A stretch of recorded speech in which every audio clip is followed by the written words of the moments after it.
Admiral, radar shows that we have liberals approaching at 3 o'clock, and libertarians at 9 o'clock, and conservatives at 6 o'clock. They're coming from every angle, every viewpoint. Oh, it's Political Radar with your hosts, Rhonda and Elliot.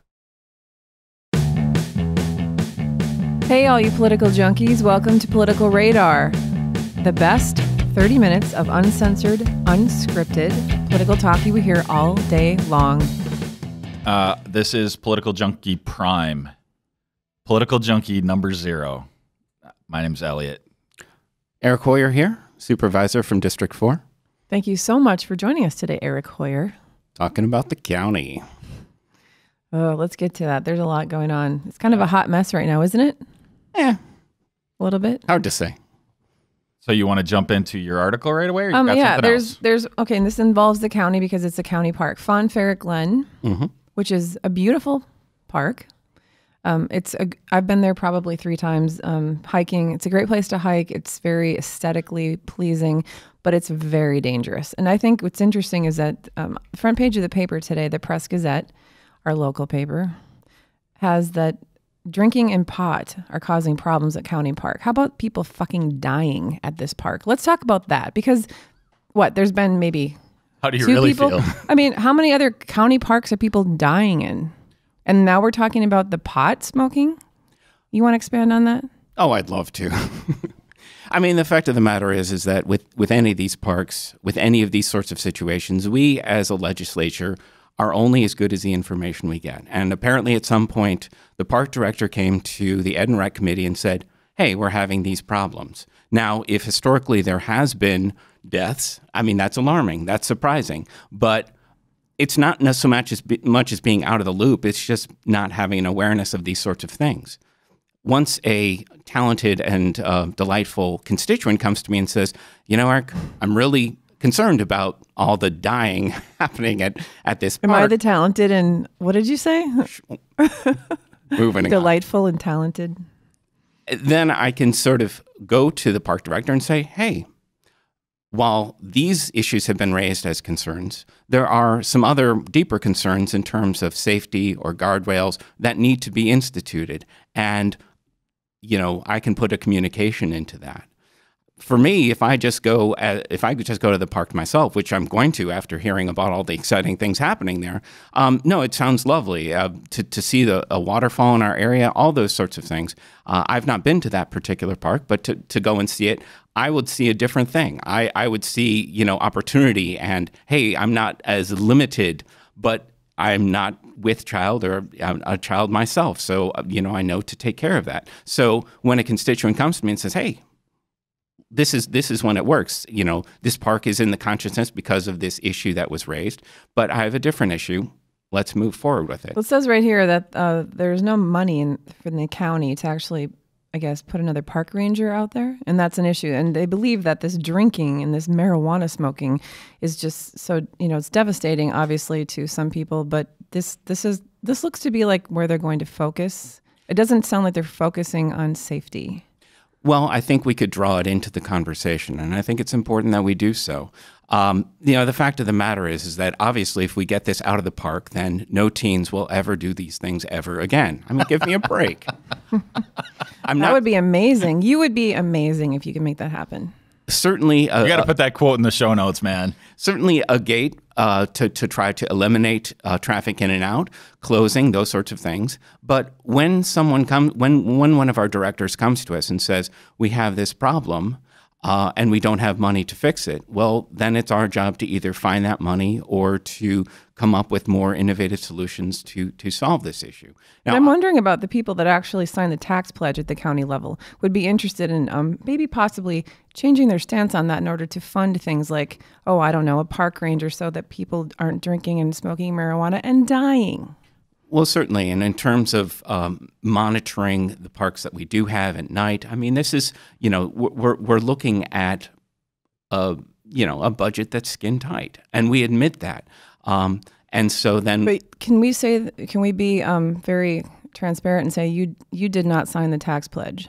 I did not. Okay. Thank you for that, by the way, as a constituent, as your delightful constituent, I'm going to thank you for not signing that bullshit tax pledge. Well, I've never even returned the form. I've kind of chosen in my path. I think the last time I sent them a letter just to be nice. What is interesting is that the whole tax pledge, yes, they were talking about Lambeau, and we can talk about more about that if that's a topic that's worth discussing. I think it is. But until that, the last couple of years, they'll have a big press release, they'll announce it, they'll have it in their cute little newsletter, et cetera, et cetera. Well, the fact is they didn't even mention it because more people than not didn't sign it.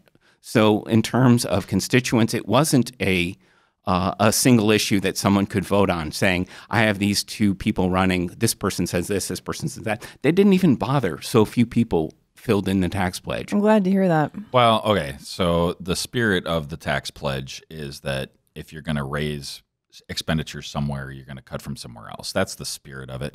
But I mean, I understand that sometimes you have to spend a little bit of money to save money in the long run too. So, I mean, investment.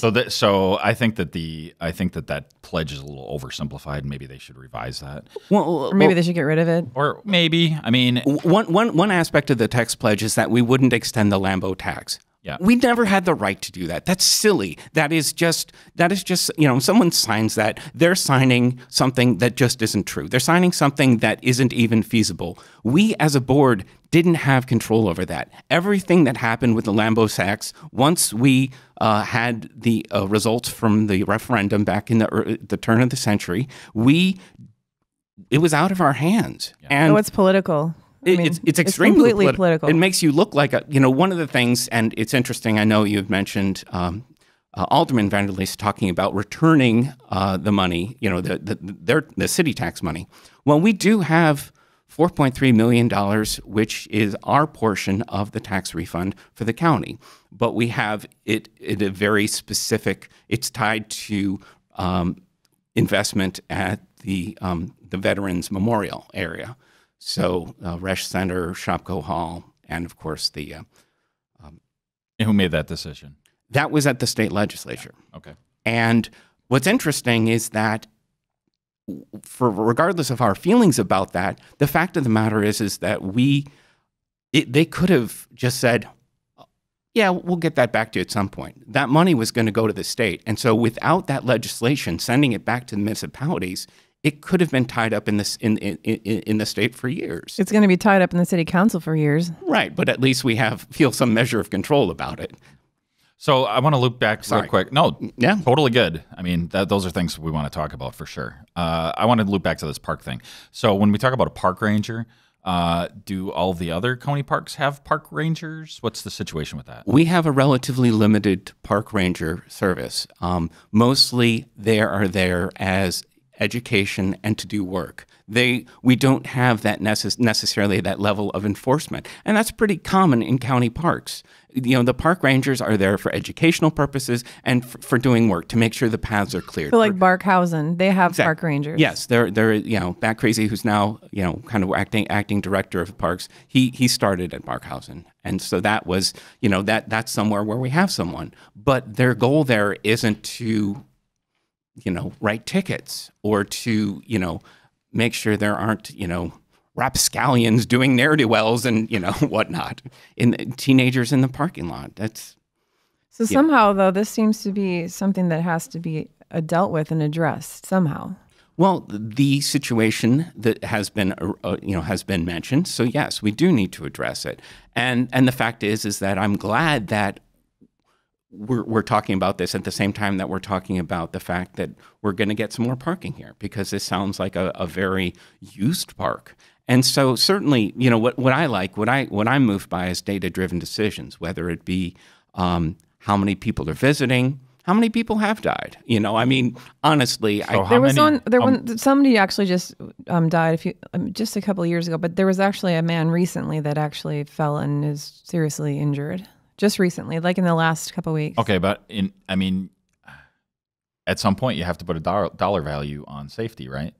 So you need to go out there, though. It is seriously treacherous. It is not. There are areas. I think you have to think about the average person that goes out there, right? That needs something to do. That more than likely has a child with them.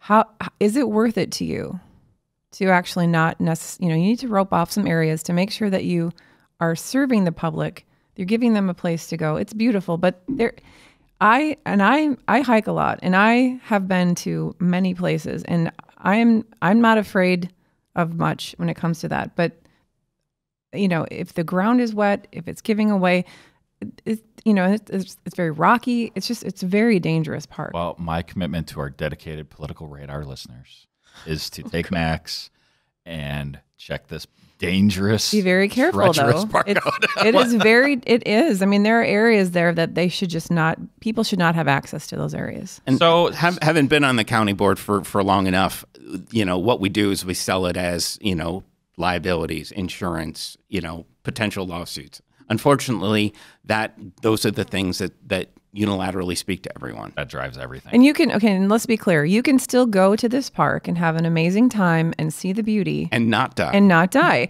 And you can still do that, even if they were to take some of those areas and get rid of the access to them. You still have a lot of park that's beautiful. It seems like some simple investments. I as an adult, I do like being able to take calculated risks, to climb that tree or whatever the case may be, to climb those rocks or whatever the case may be.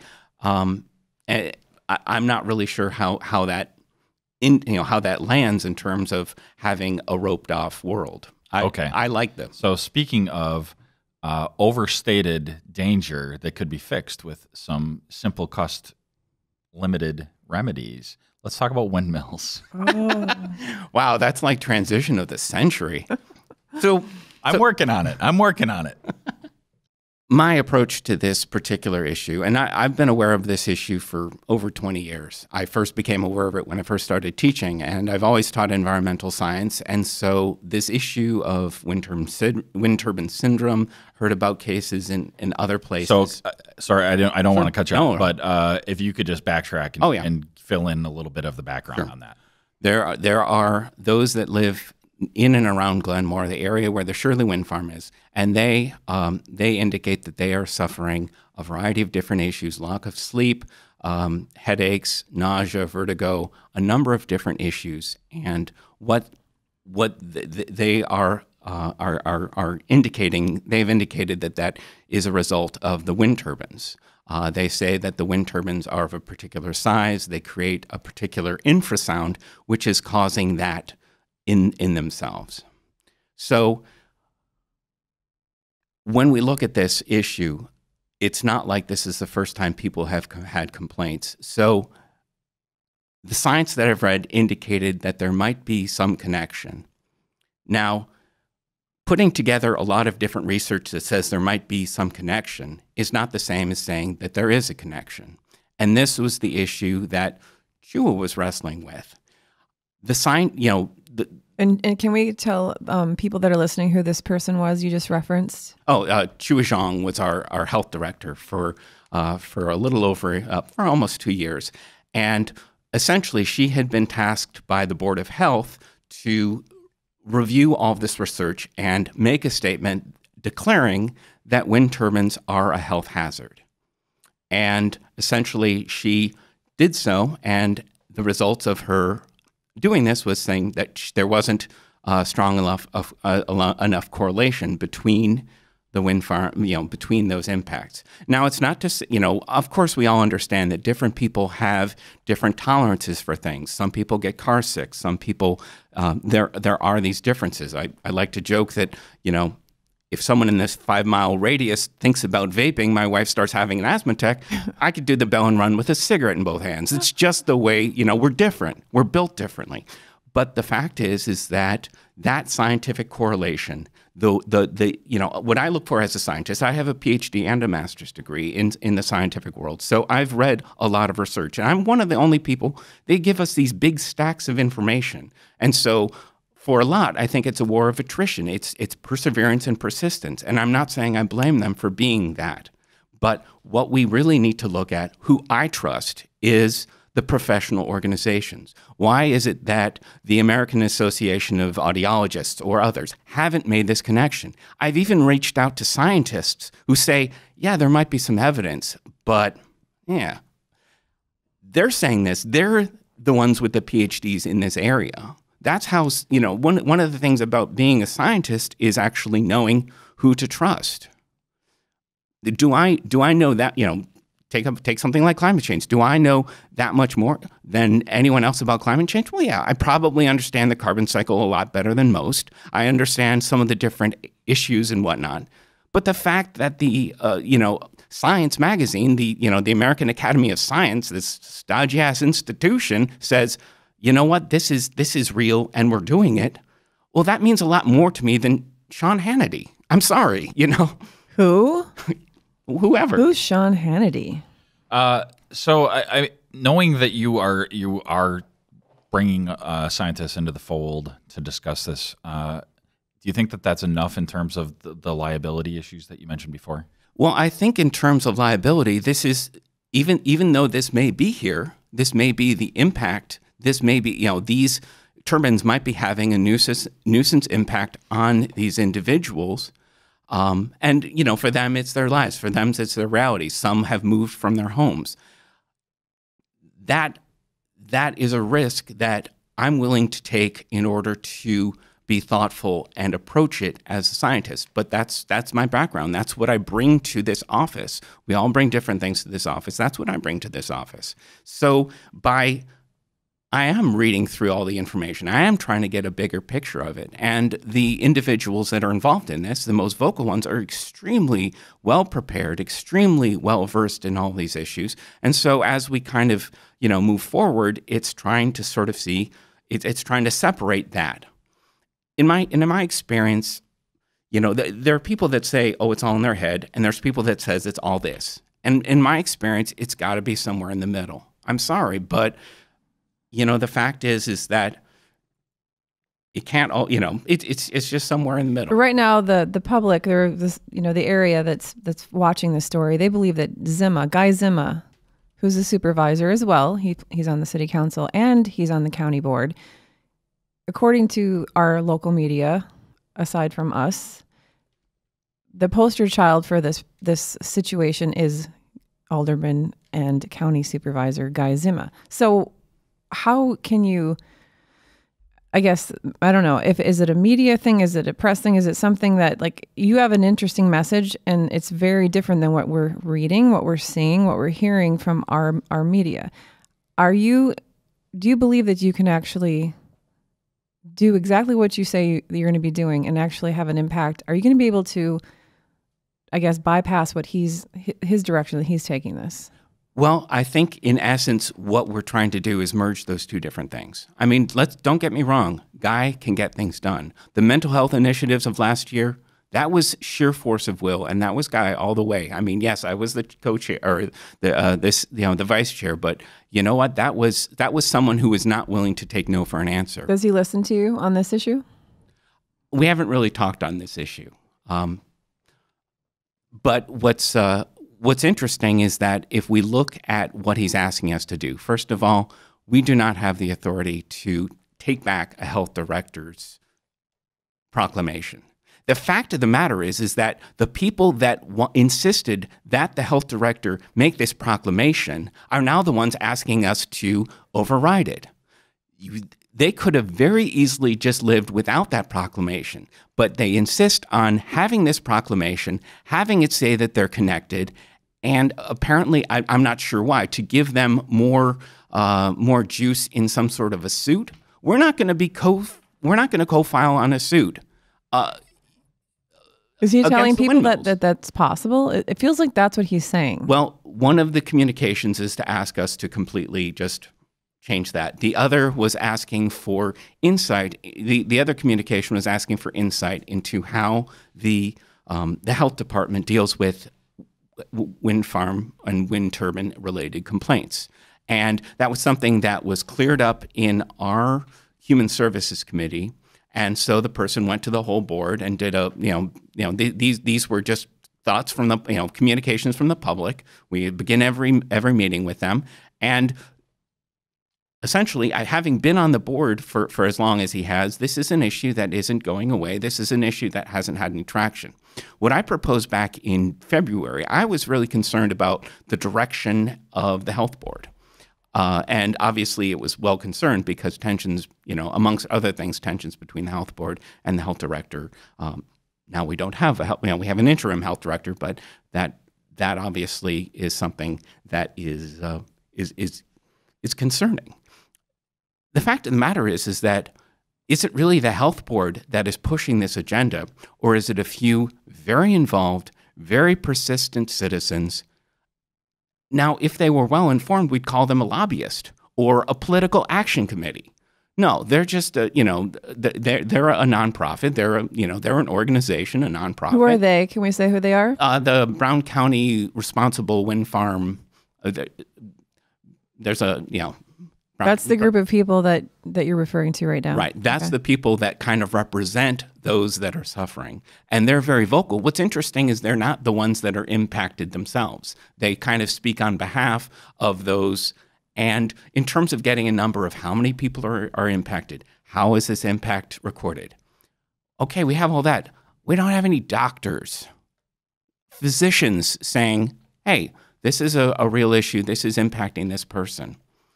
And from a scientific perspective, they keep talking about what's going on with the fields. When you're a researcher, you have the field work and you have the lab work, and you try to supplement the two to try to, if you say this is what's happening in nature, and as an ecologist, I know a fair amount about this. This is what's happening in nature, and this is what we suspect, and so we can test it in the laboratory conditions. And there are assumptions for the lab. There's assumptions for the field. Now, what we're seeing here is a field experiment. And this is what's happening to these people. Is it replicable? Can't say that word. Can I say replicable? There you go. There we are. Well, they say it's replicable at all the different sites where this is happening. However, you put some people into a room. You think to yourself, okay, some people are sensitive, some people are not. Put some sensitive people in a room, throw some infrasound at them, see if they know when it's happening to them. A double-blind test. Have people who are not sensitive, see how it impacts them, see how it impacts their health. We don't need to look in their, in their cortical region to see, that sort of thing. But just to try to indicate some basic testing. Some basic testing. And what can actually be done? Can we talk about that? Let's say for some reason, you do this testing and it comes, it's clear that this is happening. What can the county board, what can Brown County Board do? Can they shut down the business of the windmills? Right. Essentially, if there was a declaration that this is a health risk, we could use that power. The health director can use that power to shut down something that is if someone indicates that this is a health hazard, we can shut down. But knowing that people have been looking into this for so long and to varying degrees of certainty, if they just shut it down, I feel like that's insane. We have things that we know are health risks that we don't do that. Soda pollution, air pollution, water pollution, coal dust, coal dust. Absolutely. You stole my segue. Don't even get me started on that. So yeah, I kind of did want to just touch on that because we're going to run out of time pretty soon. And let's talk Let's talk health nuisances. All right. So obviously, Rhonda and I live in an area that is impacted by these coal piles.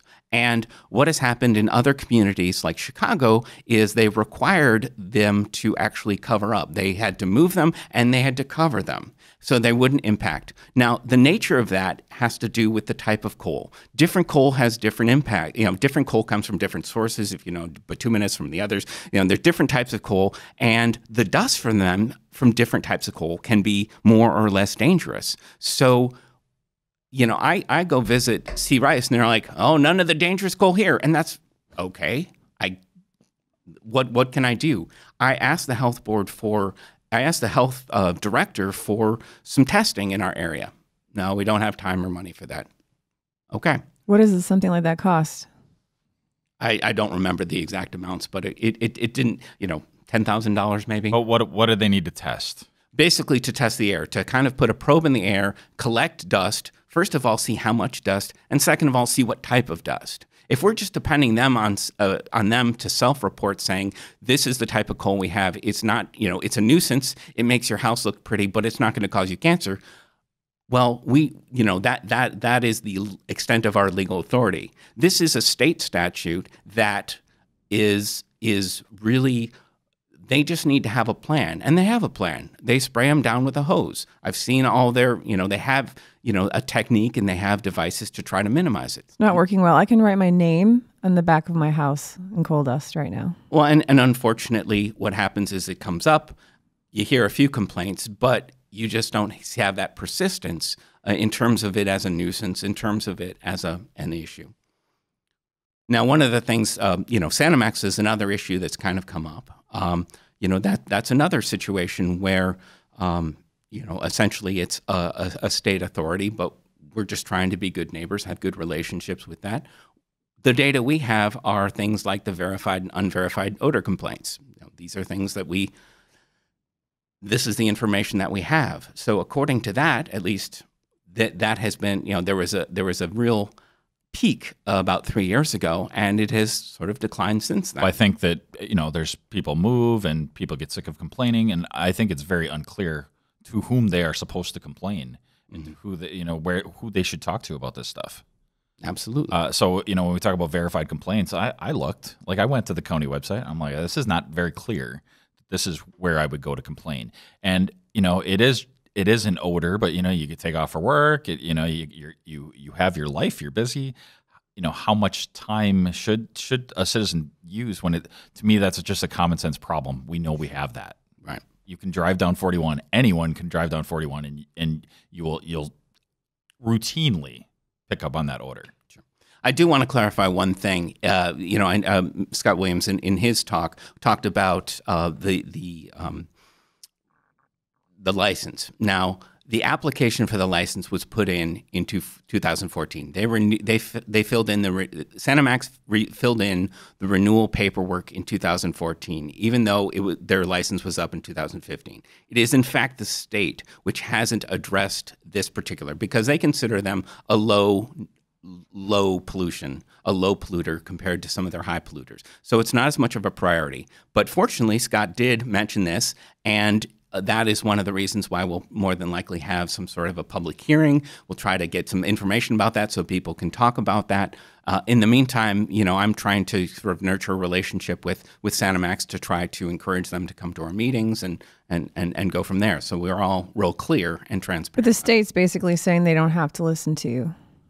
Well, the state's saying, well, I guess if you want us to come, we'll hear what you have to say. But again, the priority that this application has seen, which is very low. I mean, is the fact that their permit expired, almost a year ago, that has more to do with the state than. No, the state's too busy putting out abstinence-only propaganda to public schools. So that's another story. But we're busy with other things. What's interesting, bring it all back around. The interesting thing is that the state DNR was doing something about people smoking pot in their state parks or something. Wasn't there a.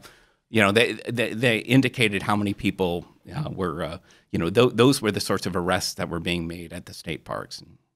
Okay. I find it fascinating the disparity between all the attention that I feel like this wind turbine issue gets compared to the coal piles, compared to Sanimax, when the coal piles and Sanimax, I feel, impact all of us. Coal piles that are right next to our downtown, Sanimax, which is right on Highway 41, this impacts tourism, it impacts economic development, it impacts all of the citizens of our area. Whereas the windmills, for most of us, it's a positive, not a negative.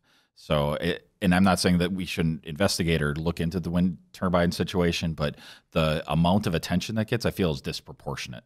Well, in terms of known health risks and known, you ask 100 people, 97 people will say, hey, breathing coal in is probably not so good. Right.